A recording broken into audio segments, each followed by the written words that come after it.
ఈ ఇంటి బయట ఇట్లా గణేష్ ఉన్నాడు అంటే లైక్ ఎవరింట్లో అయితే రీసెంట్గా మ్యారేజెస్ అయినాయో వాళ్ళ ఇంటి బయట అసలు మన ఇండియన్ కరెన్సీలో 1,00,000 రూపీస్ నోట్ కరెన్సీ ఉందని నాకు అసలు తెలియదు ఇప్పటిదాకా.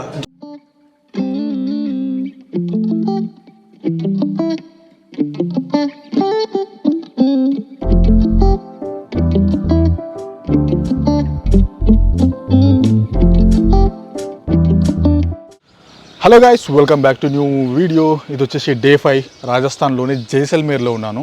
ఈ ఏరియా అంతా కూడా ఎడారి ప్రాంతానికి చాలా ఫేమస్. అదే డెజర్ట్స్కి క్యామెల్ రైడ్స్ చేయొచ్చు అండ్ డెజర్ట్స్లో స్టే చేయొచ్చు. నేను వచ్చి స్టే చేశాను. ఈరోజు మనం ఇంకా కొన్ని జైసల్మేర్లో ప్లేసులు చూస్ చేసుకొని ఈవినింగ్ వరకు మనం డెజర్ట్కి రీచ్ అయిపోదాం. అక్కడ నైట్ స్టే కూడా క్యాంప్లోనే ఉంటుంది. ఓన్లీ థింగ్ ఈజ్ మనకి ఈవినింగ్ వరకు ఈ వర్షం ఆగిపోతే బాగుండు. లైట్గా డ్రిజ్లింగ్ స్టార్ట్ అయింది. నిన్న వచ్చినప్పుడు వెదర్ అంతా బాగానే ఉండే. చూద్దాం ఏమవుతుందో లక్. బట్ మోస్ట్ ప్రాబ్లమ్ వచ్చే టైంకి హెడేక్స్ ఏముండవు. ఇది మాన్సూన్ టైం కాబట్టి ఇంకా వర్షాలు ఎక్స్పెక్ట్ చేయొచ్చులేండి, తప్పులేదు. అండ్ పైన అట్లా హోటల్లోనే బ్రేక్ఫాస్ట్ ఉంది, ఇంకా అట్లా ముగించేసుకున్నాను. ఏం లేదు, లైట్గా అట్లా పెట్టేస్తారు. అదైతే పోహా అని పరోటా అని కొంచెం బ్రెడ్ అట్లా టోస్ట్ లాగా ఇంకా తినేసేసి చలో. Welcome to Jaisalmer fort. ప్రపంచంలో మనకు చాలా తక్కువ ఫోర్ట్స్ ఉంటాయి, లివింగ్ ఫోర్ట్స్ అంటారు. లివింగ్ ఫోర్ట్స్ అని ఎందుకంటే ఎక్కడైతే ప్రజలు నివసిస్తూ ఉంటారో వాటిని లివింగ్ ఫోర్ట్స్ అనొచ్చు మనం.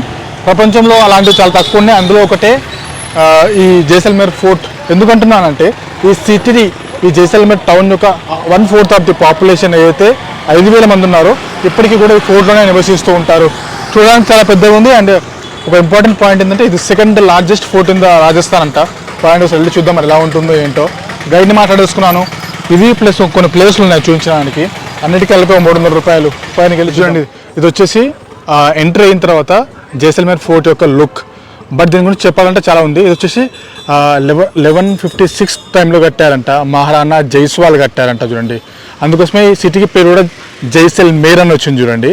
అండ్ ఒక థింగ్ ఏంటంటే ఈ ఫోర్ట్ యొక్క కన్స్ట్రక్షన్ అంతా కూడా సర్కులర్ స్టైల్లో చేశారంట. ఎందుకంటే ఒకప్పుడు ఈ డోర్లను పలగొట్టడానికి ఏనుగులను వాడేటోళ్ళంట. అంటే ఏనుగులను ఫాస్ట్గా పరిగెత్తించి వాటితో గుద్దించేటోళ్ళంట గేట్లని. వాటికి ఏమంటారు పరిగెత్తడానికి స్కోప్ లేకుండా ఇవన్నీ కూడా ఇట్లా సర్కులర్లో కట్టారంట. ఇంకెట్లా కూడా ఏమి పరిగెత్తడానికి స్కోప్ లేకుండా అండ్ ఆ వాల్స్ని గేట్స్ని గుద్దడానికి స్కోప్ లేకుండా చూడొచ్చు. చాలా హైట్లో కట్టారు. అండ్ అక్కడ చూస్తుంటే మీకు స్టోన్స్ కనిపిస్తున్నాయి చూడండి అన్నీ.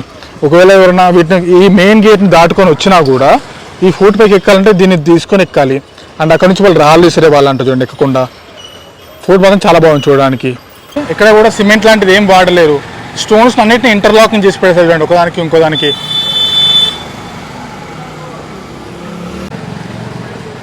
చూడండి చూస్తే అర్థమైపోతుంది మీకు. ఇప్పుడు కూడా పబ్లిక్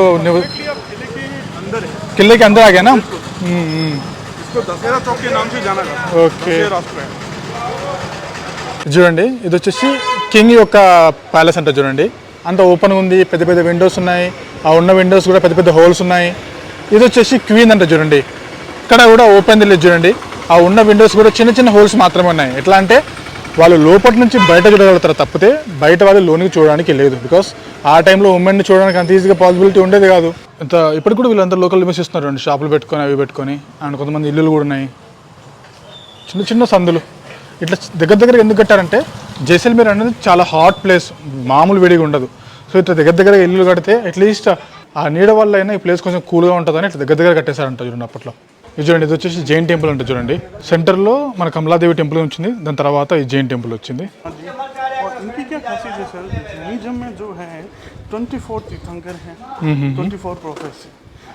ఇది చూడండి, ఇక్కడ మంచి ఇంట్రెస్టింగ్ థింగ్ అనిపించింది. ప్రతి ఇంటి బయట ఇట్లా గణేష్ ఉన్నాడు. అంటే లైక్ ఎవరింట్లో అయితే రీసెంట్గా మ్యారేజెస్ అయినాయో వాళ్ళ ఇంటి బయట గణేష్ని బొమ్మేసి అమ్మాయి, ఫర్ ఎగ్జాంపుల్ ఫస్ట్ పేరు అమ్మాయి ఉంది కాబట్టి ఇది అమ్మాయి వాళ్ళ ఇల్లు, ఏ డేట్ రోజున మ్యారేజ్ అయింది ఏంటి అని ఇలా మొత్తం రాసి పెట్టుకున్నారు పైన.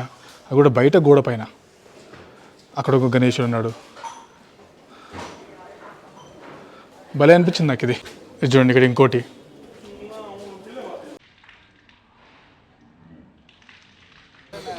ఇది వచ్చి కెనాన్ ఉంది చూడండి. అండ్ ఇక్కడ చూడండి సిటీ వ్యూ. జైసల్మేర్ అంతా ఆల్మోస్ట్ కనిపించేస్తుంది ఇక్కడ నుంచి. ఒకే ఒక స్టోన్ కనిపిస్తుంది, ఒకే టైప్ ఆఫ్ కన్స్ట్రక్షన్ కనిపిస్తుంది చూడండి మోస్ట్లీ మీకు అంతా కూడా. ఇంకా మన గైడ్ సాబ్ బండి మీదనే కొన్ని ప్లేసులు చూడడానికి వెళ్తున్నాం. ఒక 2-3 ప్లేసులు ఉన్నాయి. దాంట్లో కార్లో వెళ్ళడం ఇబ్బంది. ఇంకా వీళ్ళ బండి మీద వెళ్ళేసి 2-3 ప్లేసులు చూసుకొని వచ్చేద్దాం పదండి. వచ్చేస్తాం మన నెక్స్ట్ ప్లేస్. పట్వాకి హవేలీ అంట చూడండి. చూడండి 1860లో కట్టారంట. ఒక్కొక్క హవేలీ కన్స్ట్రక్ట్ చేయడానికి ఇంచుమించు 12 సంవత్సరాలు పట్టిందంట. టోటల్గా ఇక్కడ 5 ఉన్నాయి చూడండి. టౌడి అంటారు కదా, వాళ్ళ కోసం ఆయన వాళ్ళ 5 కొడుకుల కోసం కట్టించారంట చూడండి. ఇవి ఈ ఏమంటారు హవేలీస్. అప్పట్లో సిల్క్ రూట్స్ బాగా ఫేమస్, మంచి బిజినెస్ నడిచేది, ఇక్కడే ఉండి చూసుకుంటారు అంటే కట్టేస్తారంట. బట్ ఎప్పుడైతే బ్రిటిషర్స్ ఎంటర్ అయిపోయారో ఈ సిల్క్ రూట్ డౌన్ అయిపోయి ముంబై హైలైట్ అవ్వడం స్టార్ట్ అయింది. సో ఇంక ఇది కేర్ టేకర్కి ఇచ్చేసి వాళ్ళంతా ముంబైకి మూవ్ అయిపోయారంట. ఇంకా మనం ఒకసారి హవేలీ ఎలా ఉంటుందో ఇన్సైడ్ పార్ట్ చూద్దాం. కొంచెం రెనోవేట్ చేస్తారంట, బట్ ఎలా ఉంటుందో తెలుస్తుంది మనకి. ఎంట్రీ ఫీ వచ్చేసి 150 రూపాయలు. టికెట్ చూస్తున్నాను, ఇంకా పైన వెళ్దాం. ఇది వచ్చేసి కొటారీస్ పత్వా హవేలీ.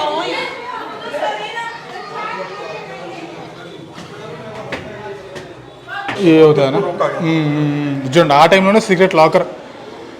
ఇంకా చూడండి స్టోన్ మూవ్ అవుతుందంట. నాకు ఇప్పుడు అర్థమైంది రాజస్థాన్ వాళ్ళు ఇంత బిజినెస్లోకి ఎందుకు దిగారని చెప్పి. ఇన్ని రోజులు నాకు పట్టించుకోలేదు కానీ, ఎందుకంటే ఒకప్పుడు బిజినెస్ అంతా ఇండియాలోకి రావాలంటే సిల్క్ రూట్ ఎక్కడ ఉంటుందో అంటే జైసల్మేర్ ఎక్కడ ఉంటుందో అంటే రాజస్థాన్లో. సో ప్రతి బిజినెస్ మ్యాన్కి ఇంకా ఆపర్చునిటీ ఉందంటే రాజస్థాన్లోని జైసల్మేర్ నుంచే. సో వీళ్ళు ఆల్రెడీ ఇక్కడ సెటిల్ అయిపోయి ఉండడం తను రాజస్థాన్ వాళ్ళకి. వీరికి పాపగా తెలుసు బిజినెస్ ఎట్లా చేయాలి. అప్పటికే ఏమీ లేదు ఇక్కడ చేయడానికి ఆప్షన్. సో ఆ బిజినెస్ను వాడుకొని డెవలప్మెంట్ మామూలుగా లేదు. ఆ రోజుల్లోనే ఇలాంటి హవేలీ కట్టించినట్టే అర్థం చేసుకోండి వాళ్ళకి ఎంత సంపాదించుంటారు ఆ రోజుల్లో. గోల్డ్ వస్తుంది, గోల్డ్ని వాళ్ళు ఆర్నమెంట్స్ కింద చేయాలి. దాంట్లో ఇంచుమించు మేకింగ్ ఛార్జెస్ 50% దాకా దుబ్బేస్తారంట మన వాళ్ళు. అంత ఇంత కాదు అప్పట్లో, ఇప్పుడు కాదు. ఇంకా ఇందాక చెప్పినట్టుగా బ్రిటిషర్స్ వచ్చిన తర్వాత ఎప్పుడైతే బాంబే రేపంతా షిఫ్ట్ అయిపోయిందో దాని తర్వాత కొంచెం తగ్గిందంట ఇది. బట్ అప్పటికే వాళ్ళ బిజినెస్ ఎట్లా చేయాలి ఏంటంటే మంచిగా నేర్చేసుకున్నారు. అసలు మన ఇండియన్ కరెన్సీలో 1 lakh రూపీస్ నోట్ కరెన్సీ ఉందని నాకు అసలు తెలియదు ఇప్పటిదాకా. చూడండి అప్పట్లో ఉండే అంట చూడండి, మన సుభాష్ చంద్రబోస్ గారి ఫోటో ఉంది దాని పైన. 1 lakh rupees note, 100 rupees note. ఏ खाना का भी नोट था क्या? कहाँ पे? ये वाला? 1 आना రైట్. మన దగ్గర అంటే 1 आना 2 आना అప్పుడు కాయిన్స్ చూస్తాం అంటే మన పేరెంట్స్ టైంలో, ఆ టైంలో. చూడండి కరెన్సీ పేరు ఎలా మారుకుంటూ వచ్చి ఇక్కడ చూడండి. 1 కౌడీ, 1 దమ్మిడి. మన పెద్దలు ఇప్పుడు కూడా వర్డ్స్ వాడుతుంటారు. ఒక దమ్మిడి కూడా ఏం చేసుకోపోవని చెప్పి. 1 దౌలా, 1 థేలా, 1 పైసా, 1 అనా, 1 రూపాయ, ఇలా పేర్లు మారుకుంటూ వచ్చాయి చూడండి. అప్పట్లోనే వీళ్ళు సిల్వర్ ఆర్నమెంట్స్ ఇలాంటివి ఎక్కువ చేస్తారని చెప్పాం కదా. సిల్వర్ గోల్డ్ పైన బాగానే వర్క్ చేస్తారంట. ఇంకా వాళ్ళ ఎక్విప్మెంట్స్ ఇవన్నీ ఈ టైంలోనే ఇంత ఉబ్బరిస్తుంది. అసలు ఎట్లా ఉంటారా స్వామి. ఇంకా అప్పట్లో నేను వచ్చి లోపలికి వచ్చి 5 నిమిషాలు కాలేదు, ఇట్లా ఉడికిపోతుంది బాడీ అంతా వేడితోని. ఇప్పుడు ఎట్లా వేడి గురించి మాట్లాడుకున్నామో లేదో ఇది కనిపించింది చూడండి. కింద ఏదైనా మంట పెట్టారంట, ఆ మంటతోని ఆ పైన ఫ్యాన్ తిరిగారంట చూడండి. ఇది చూడండి ఫ్యాన్ చూసారా, 2 సైడ్లో తిరుగుతుంట. ఇటు సైడ్ కూర్చున్న మనిషికి గాలి వస్తుంది, అండ్ అటు సైడ్ కూర్చున్న మనిషికి గాలి వస్తుంది. 2 సైడ్ల ఫ్యాన్స్ ఉన్నాయి. ఇది మీరు ఆ సినిమాలో చూసుంటారు, మన గోపిచంద్ గారి సినిమాలో. అప్పట్లో వీళ్ళు డ్రై ఫ్రూట్స్ అవి పెట్టుకోవడానికి, తమలపాకులు అవి పెట్టుకోవడానికి వాడేటోళ్ళంట.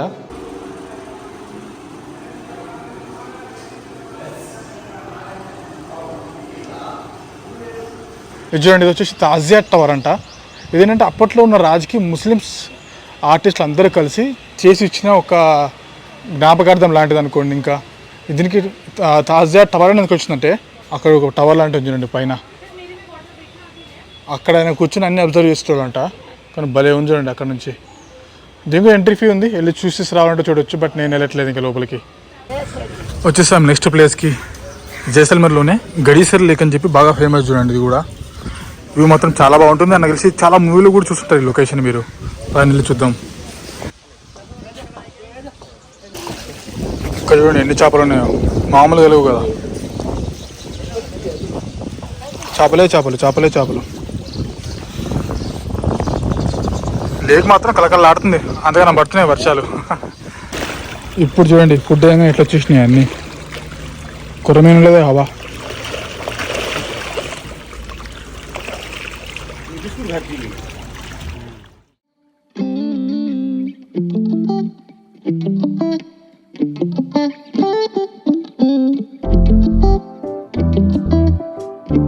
చూడండి 150 రూపీస్. యాక్చువల్గా నా లిస్ట్లో లేదు, బట్ నేను చూడాల్సిన ప్లేస్లన్నీ ఆల్మోస్ట్ కంప్లీట్ చేస్తాను ఈరోజు ఫాస్ట్గానే. ఇది బాగుంటుందని నేను వచ్చేసినాను చూడండి. గూగుల్ మ్యాప్స్లో మాత్రం ఇదే కొట్టండి, లేకపోతే మాత్రం ఎక్కడికో వెళ్ళిపోతుంది లొకేషన్ అంతా కూడా.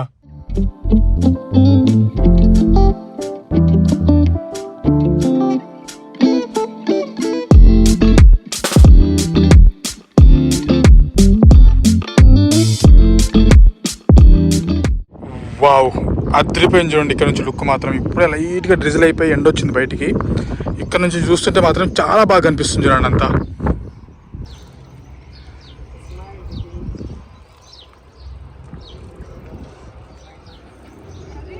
బాగుంది కదా, చాలా బాగా కనిపిస్తుంది చూడడానికి. అనుకోలేదు నేను అసలు ఇంత బాగుంటుంది ఇక్కడ నుంచి అని వ్యూ.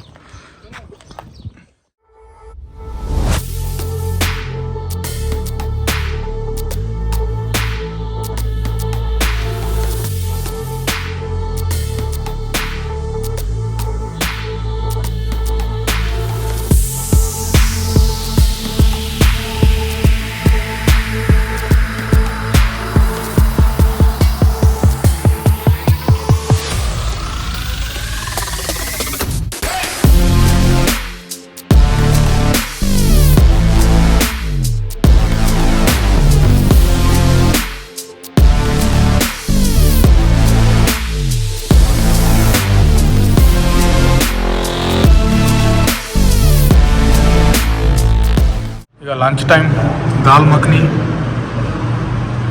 ప్లేన్ది తవా రోటీ ఇంకా తినేసి మొదలెడదాం. చలో ఇక్కడ లంచ్ ముగించేసుకున్నాను ఇక్కడే జైసల్మేర్లోనే. ఏముంది మళ్ళీ అదే తవా రోటీ అండ్ దాల్ మఖని. సో అలా లంచ్ కంప్లీట్ చేసుకుని ఇప్పుడు the main important part Jaisalmer దగ్గరకు వచ్చేది అందరూ, ఎందుకంటే డెజర్ట్లో స్టే చేయడానికి క్యాంప్. సమ్ అని ఒక ఏరియా ఉంటుంది అరౌండ్ 40 కిలోమీటర్స్ ఇక్కడ నుంచి. అక్కడికి వెళ్ళేసి jeep safari, camel safari, bone fire అని కొంచెం ఈవినింగ్ టైంలో ఫోక్ డ్యాన్స్లు అని అవి ఉంటాయి. నైట్ స్టే అక్కడే. ఓన్లీ థింగ్ ఈస్ వెదర్ కొంచెం సపోర్ట్ చేస్తే బాగుంటుంది. పైనకి వెళ్దాం.